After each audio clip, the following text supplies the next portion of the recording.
கிரிக்கெட்டின் வரலாறு, கலாச்சாரம், பெருமை என்று அத்தனை விஷயங்களுக்கும் அடங்கியதே டெஸ்ட் கிரிக்கெட் என்று அதனை விளையாடுவதே எனது முதன்மையான நோக்கம் என்று விராட் கோலி தெரிவித்துள்ளார். இந்தியா தென்னாப்பிரிக்கா அணிகளுக்கு இடையிலான 2 போட்டிகள் கொண்ட டெஸ்ட் தொடர் நாளை மறுநாள் தொடங்க உள்ளது. முதல் டெஸ்ட் போட்டி செஞ்சுரியன் மைதானத்திலும், இரண்டாவது டெஸ்ட் போட்டி ஜனவரி 3ஆம் தேதி முதல் கேப்டவுன் மைதானத்திலும் நடக்க உள்ளது.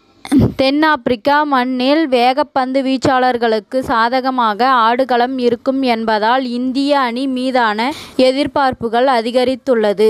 அதேபோல் உலகக்கோப்பை தொடருக்கு பின் இந்திய அணியின் சீனியர் வீரர்கள் விராட் கோலி, ரோஹித் சர்மா, ஜஸ்பிரீத் பும்ரா, முகமது சிராஜ், ரவிச்சந்திரன் அஸ்வின் உள்ளிட்ட அனைவருக்கும் களமிறங்க உள்ளனர்.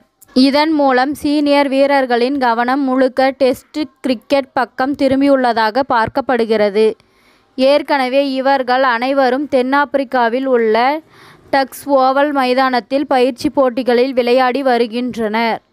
இந்தியா ஏ அணியுடன் பயிற்சி போட்டியில் இந்திய அணி வீரர்கள் விளையாடினர். அதேபோல் பயிற்சியாளர்கள் குழுவும் தென்னாப்பிரிக்க அணியின் திட்டங்களுக்கு ஏற்ப பயிற்சி அளித்து வருகிறது.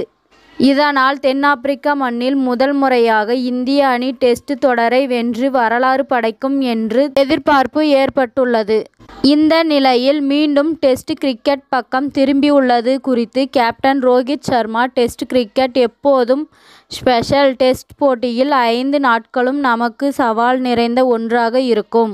அதனால் அனைத்து நாட்களிலும் நாம் சிறந்த கிரிக்கெட்டை வெளிப்படுத்த வேண்டும்.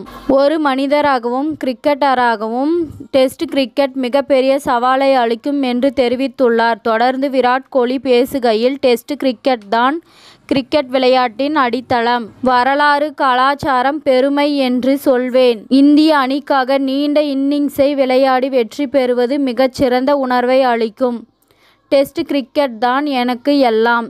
இந்தியாவுக்காக 100 போட்டிகளுக்கு மேல் விளையாடுவதை மிகப்பெரிய பெருமையாக கருதுவதாக தெரிவித்துள்ளார். இத்துடன் இந்த செய்தி முடிவடைகிறது. நன்றி, வணக்கம். மீண்டும் அடுத்த வீடியோவில் சந்திப்போம். மேலும் இது போன்ற சுவாரஸ்யமான செய்திகளை உடனுக்குடன் தெரிந்து கொள்ள தமிழ் சிறை சேனலை சப்ஸ்கிரைப் பண்ணுங்க, பெல் ஐகானை கிளிக் பண்ணுங்க.